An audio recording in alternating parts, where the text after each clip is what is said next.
Okay, so as I have mentioned previously, our baby ovums are about due for an upgrade. Well, when I say upgrade, what I mean is I want to split this group of 6 into 2 groups of 3. So to do that, we have to do a couple of things. First of all, we need another tub. So we will be using another tub exactly like this. Thankfully, we ordered one from the internet. So that is over here. So we will be building that in just a little bit. However, one of the other things we need to do is make sure that we are putting the 3 smallest babies together and the 3 largest babies together so that the smaller ones have a little bit of a chance to catch up. So the first thing we need to do tonight is weigh all 6 of the babies. So let's see. All right, well, most of the kids are awake, so that's helpful. And we have our weighing station. So we have some kitchen scales here. We have a little plastic platform to weigh them on. We have some dechlorinated water to make sure that I can wash and keep my hands nice and damp so that we don't dry them out. So let's see how we get on. Okay, so up first we have Bembo. Let's get our scales turned on. There we go. Let's see how much you weigh. Okay, so Bembo is reading in at 173. Oh, 72? 73. Okay, let's get that written down. Bembo is now 173. My goodness, you have grown, little buddy. And we'll just top up your paint just to make sure that we can still identify you easily. There we go. Okay, good job, little buddy. Let's just wet our hands and we can put you back home. Okay, next up we have Bazooka, who previously has been the largest of our babies. There we go, Bazooka. Let's see how much you are weighing in at. 181, my goodness. Okay, so Bazooka is now 181. We'll also top up your paint a little bit because it's starting to wear off a tiny bit there. I know, buddy, it's okay. These are Posca paint pens. They are safe for invertebrates. They're used by beekeepers, so they're perfectly safe for these little guys. Oh, apologies, as I just knocked the camera there. Okay, next up we are going to have Zapfino. Now Zapfino is previously the smallest of all of the baby snails. Sorry, Zapfino, you are not happy about being picked up. I do apologize. Okay, here you go, little buddy. Here is Zapfino. Let's just make sure we zero this out. You can see they're very unhappy. They have fully retreated into their shell. There we go. So Zapfino is now, that looks like 151. Good stuff. Okay, that's Zapfino. Sorry, little buddy. Let's put you back. There we go. Okay, our next lucky contestant is Nordstern. There we go. Let's see what you weigh. That looks like 167.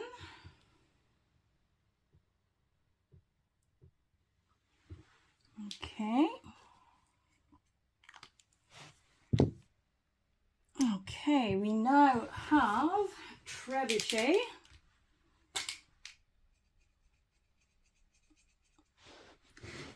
Let's see what you weigh, little buddy.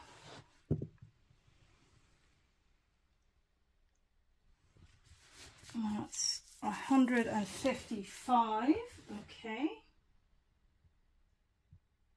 It's 155 for Trebuchet. They do take a little bit of soil with them, so these are not, perfect weights. They're not 100% accurate, but they give a rough idea.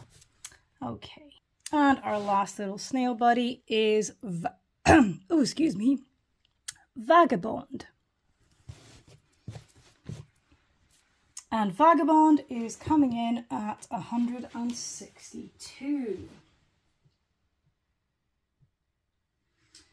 Okay, so going by this, it looks like Nordstern, Zapfino, well, apologies, Vagabond, Zapfino, and Trebuchet are our three smallest, or rather heaviest. Come on, buddy, you can go back. There you go. And Bazooka, Bembo, and Nordstern are our largest. So let's just get a little bit of that. There we go. So these are our latest weigh-ins. You can see from here that Bembo actually, Zapfino started out as the smallest and is doing quite well. Bazooka and Bembo actually started out as the heaviest. These are both still the heaviest. But Trebuchet and Vagabond started out at about the same weight. And Vagabond has overtaken Trebuchet by a little bit. We also have Nordstern, who actually started out a little bit lighter than Trebuchet and Vagabond and has very much caught up. So it looks like we are going to have, we will have Bembo, Bazooka, and Nordstern in a tub together, and Zapfino, Trebuchet, and Vagabond in a tub together. So of course to do that we need to set up another tub. Okay, we have a box. So this is the exact same box as this one. There's only going to be one temporary difference. So this box has these locking handles. This box also comes with locking handles, but because it's quite late tonight here in the UK, it's about 11:30 at night, I don't want to be using my drill. So this is how I made these holes. I used a drill. I'm going to do that tomorrow. So for tonight, I'm not going to put these handles on this box because that then means that there are these, let me see if you can see there are these vents here where the handle would go, and these are going to work as ventilation for tonight for the snails. Not sure if I'm going to transfer them tonight, but just in case I do, that's going to be our plan. And this is some spare supplies that I always have lying around. So I have some sphagnum moss, I have some bioactive substrate, I have some activated charcoal, and some various other little bits and pieces of kind of wood and enrichment that we can use for these setups. I'll also be using these big plant pots as little hides for the baby snails as well. First thing we need to do though is we are going to have to rehydrate some of this moss. Okay, so here's what we're going to be using. We've got some bioactive forest substrate. We have some compressed soil. This is just cocoa fiber. And we have some sphagnum moss. Now the soil that's actually in here already is largely soil that is specifically for snails and gastropods. So what I'm going to do is I'm actually going to split this soil in half and put half of it in the new enclosure and then mix some of this into both of the tubs. The reason for that is that snails' gut biome is really important. And in here, we also have some springtails. So I want to make sure that all of the kind of gut biome that they will have been depositing in the soil that they are relying on. So that's got obviously bits of degraded plant matter. It's got the springtails. It's got some of their waste, which will also have a lot of their gut bacteria in it. I want to make sure that we transfer some of that from this enclosure into the new one, just to make sure that we have a really good environment for all of them. Okay, so some of the kids are just going to hang out over here on their stuff, except for Zapfino, who has to be different. So we've transferred half of the soil that was in here into here using this, not the most sophisticated thing. This is from last year. I actually ordered some pumpkin carving equipment, and my supermarket decided that in the absence of pumpkin carving equipment, this would be an appropriate substitution. You know, let me know what you think. But anyway, this is a spare thing that I now just use for transferring substrate and other, you know, legless zoo type shenanigans. So yeah, there we go. Okay, so we've done this. We're now going to add some of the bioactive forest soil to both of these enclosures, and we'll top it up with a little bit of the cocoa core if we need to. Okay. Okay, so I'm going to say that's looking pretty good. That seems to be deep enough. We have a mix of the forest bioactive substrate, some sphagnum moss, and 50% of the original substrate in each of our tubs. So let's start adding some enrichment, and then we can put the kids back in their homes. Okay, folks, so here we go. This is now the enclosure with the 3 larger snails in. So we have Bazooka at 181 grams, we have Nordstern at 167, and we have Bembo at 173. I've added a little pile of kind of sticks here to try and mimic a little bit the branch that they had in the other enclosure. I've given them one of the little coconut halves that they like and their little half log. This is just a little edible rabbit thing. I don't know, it should decompose. It'll be a little trap for humidity and for the springtails. I've also given them a couple of these large plant pots. Admittedly not the most naturalistic enrichment, but these are some nice secure hides for them. They'll be able to wedge themselves in there and feel quite secure. They can obviously climb over them as well. I have found with the adults that they do seem to enjoy wedging themselves into things more so than burrowing. So this should give them that option. They've got plenty of substrate to burrow if that's what they want to do, but they do now have these nice crevices and hidey holes to put themselves in as well. Now, obviously this is the same size enclosure, but now that there's only half of them in here, this should give them a lot more space to move around, and they should feel hopefully much less crowded. Similarly, over here, we've done basically the same thing for the 3 smaller ones. So we have Zapfino in here, we have Trebuchet, and we have Vagabond down there. Again, similar thing. These guys have kept the branch from the original setup. They've got a couple of these little coconut halves, and they also have these 2 plant pots. So again, hopefully this will make them feel a bit more secure and give them some more things to climb around on. I've also cleaned out and disinfected some old food containers to give them a bigger water bowl. The one that they had was just entirely too small at this stage, and they were getting in it and just essentially sopping up all of the water straight away. And there would be several of them trying to kind of wedge themselves in there when the water was long gone. So they now have plenty of water in these bowls. I've made sure, of course, that the water is not too deep.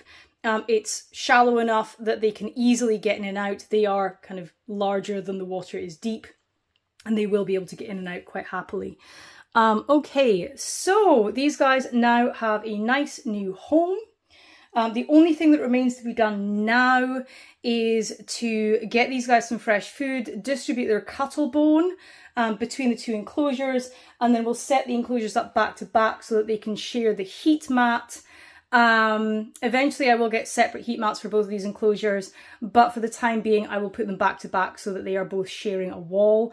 That should actually be enough at this time of year to keep these guys perfectly warm. It's quite hot here in the south of England this summer, so actually that will probably be entirely sufficient. I don't want to overheat them either.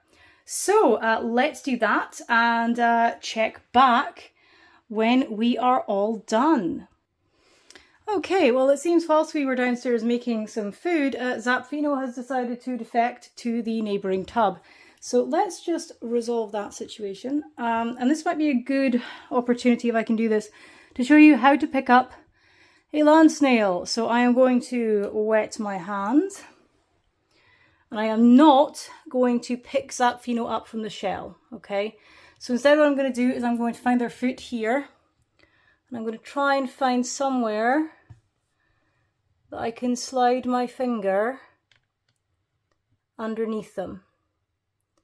So I'm going to try and do this without bothering them too much, but this can be a little bit tricky to do.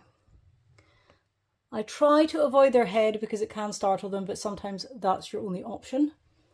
Let's see if we can go around the side. Oh, I'm sorry, buddy. There we go. Okay, we might have to tickle you. Okay, there we go. Tickle, tickle. Tickle, tickle. I know, you're very upset. There we go. There we go. So what I want to do, hopefully you can see here, is get my finger under their foot, slide it underneath them, and pick them up like this. Under no circumstances, pick your snail up by the shell. It can damage the muscles and tendons and so on, the tissues that connect their foot to the inside of their shell. So it can actually damage their mantle and their internal organs. You do not want to do that. So as much as it may bother them a little bit, this is the safest and most gentle way to pick them up. Also with a growing snail, avoid touching this, the opening edge to their shell. This is a growing edge. It's very, very soft as it grows and it's very fragile. So again, try to avoid under all circumstances touching that. You can see that I'm balancing this here. Nice big broad part of the shell, and with their foot, even if I let go of their foot, I will hold their shell here. I will not be touching that delicate growing edge. So let's put Zapfino back here. There we go, back where you belong. We'll give these guys a little bit of extra food. I've got some extra protein paste. So we are going to, there's still a little bit left over from last time. So we're going to put some more in each of the enclosures. I'm going to put a smaller one in here. These are the three larger snails. I'm going to put one big bowl in here with the little buddies who could probably do with catching up on their growth a little bit. So I'm just going to move this around. The food that was left over, or rather the food that was in the original single enclosure, I've just split between the two enclosures more or less equally. But I did want to top up their protein. I'll also give these guys a little bit more sweet potato. We'll do the same for these guys. They can have some more too. There we go, we'll just throw that in there. And they can have some more giant courgette. So we'll just situate that somewhere in here. That should probably be fine. And let's see, oh goodness. Now that I've given you guys some more things to crawl around on, it's quite difficult to find space to put all your food in. Let's move a few things around a little bit. We'll move that little bit of apple. We'll just put that in there. Okay, so we now have the two separate enclosures. All that remains is to label them with who is in each one so that we can keep track of them. But we'll now let these little guys settle in a bit for the evening, and we will come back and check on them in a few hours. Well, actually maybe about an hour. It's getting pretty late. I should probably go to bed. Realistically, I probably should have been in bed some time ago, but well, it is what it is. Also, you know, when you have nocturnal pets, sometimes it's a little too tempting to stay up and hang out with them. So I'm just going to label the top of their tubs, and we will check back in a little bit and see how they are settling in now that they have some more space and some nice fresh enrichment. It looks okay, well, it looks like Nordstern and Bazooka are already fans of that particular little plant pot, and Bembo is investigating their new sticks. So it looks like this is going to be pretty good for these guys. So that's all for now. We will check back on them in a little bit. I may add a little more to this video, depending on what they're doing when I check back in with them. But there we go. So this is a very quick setup for some young giant African land snails. The heat mat is here. You can see I've put these two sides together so that they can share the warm side. as I mentioned, the ambient temperature in the house is already 25 degrees at this point. These guys like a top temperature of between kind of 28 to 30. So honestly, this will be enough to keep them nice and cozy. They will be absolutely fine. Once we get later into the year and things get a little bit colder, at that stage I will get a mat for each of the tubs.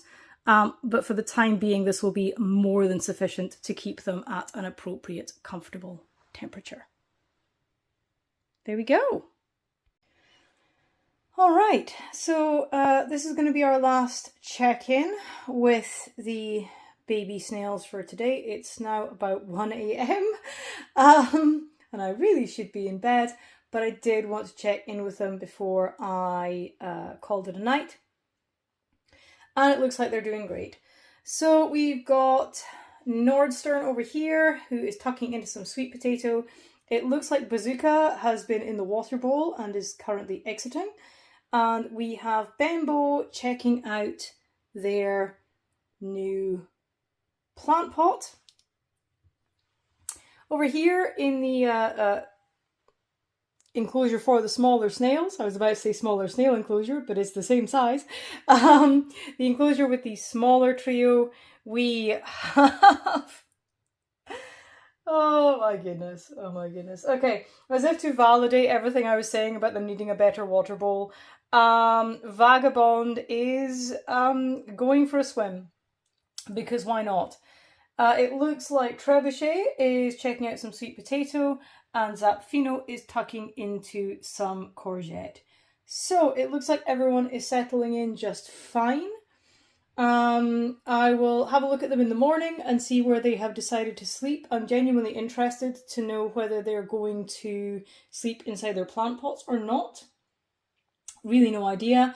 I have one more of these plant pots left, which I might actually put in with the adults. It's about big enough for one of the adults. So I'll maybe put that in there and see what they make of it. But we'll see what the babies do with them, at least for now. And yeah, so just to demonstrate, they do really love their water bowl. And you can see that Vagabond has gotten here just fine. And they are also perfectly capable of safely getting back out as well. So yeah, they like to take a dip. Vagabond is making full use of the new water bowl. Nice little paddling pool for Vagabond there. And it looks like everyone is going to be pretty happy with this new setup. I'll be honest, I'm pretty pleased with it. In terms of throwing together a setup, I don't want to say spontaneously because this was something I'd planned to do. But I'm pretty pleased that this came together as quickly as it did. It's fairly easy to do. And I think that just demonstrates that if you are interested in keeping land snails of any variety, whether it's giants like these guys or just regular garden snails, there are other giant species that don't get quite as big as these guys, but land snails are really great pets. They're fun, they're interesting, you know, they have their little personalities, they are very cute to watch, and they really don't need a lot. Even this species, which is one of the more, I suppose, involved species insofar as they need heat. You know, they need a controlled environment more so than perhaps a native snail would. They need warmer temperatures. They are incredibly, incredibly easy to keep and set up. Of course, these guys will get bigger and we will size up their enclosure as they do so. But that being said, I am pleased this has gone so well. I'm pleased that they are settling in really nicely. They really do seem to be enjoying the extra space. With fewer of them in here, it just feels a lot less crowded. I feel like they have a lot more opportunity to explore and move around and just do their thing. Oh, there we go. After their bath, Vagabond is going to tuck into some of the protein. Excellent. That's what we like to see. Oh, there we go. That's a lovely thing to end this on. There we go. Some nice, happy snail droopies. that's perfect. Okay, so that's going to be it. A pretty long video today with our snails. If this is something, again, that interests you, I don't know, like, comment, subscribe, do the YouTubey things. If you have any questions about keeping giant African land snails or how I ended up with all of these guys, very happy to do a short video around that, about how I ended up with these guys and how to look after them. Bembo heading for the bath there. Excellent. Very happy to do that. As I mentioned, they're great pets. And as you've seen, it's a pretty straightforward thing. Admittedly, I did have some supplies lying around, but none of this is expensive equipment. None of it is hugely sophisticated. They're incredibly easy to keep, and they are a lot of fun to watch. So there we go, folks. Upgrades for our baby giant African land snails. As always, of course, I will keep you all updated as to their progress. We will be checking in with them regularly and seeing what they are going to get up to now that they have a little bit more room for shenanigans. So, if you made it this far, thank you so much for indulging my rambling. Very much appreciate it. If you keep snails, or you know anyone who keeps snails, please do let me know. I would love to hear about them. Or if you're maybe thinking of getting snails, please do let me know. I mean, how can you not love these absolute goobers? Look at this ridiculous creature. You're so sweet. Okay. Once again, thank you very much, everybody, for watching this, if you watched it. And we will see you next time we are hanging out with these silly little slime puppies.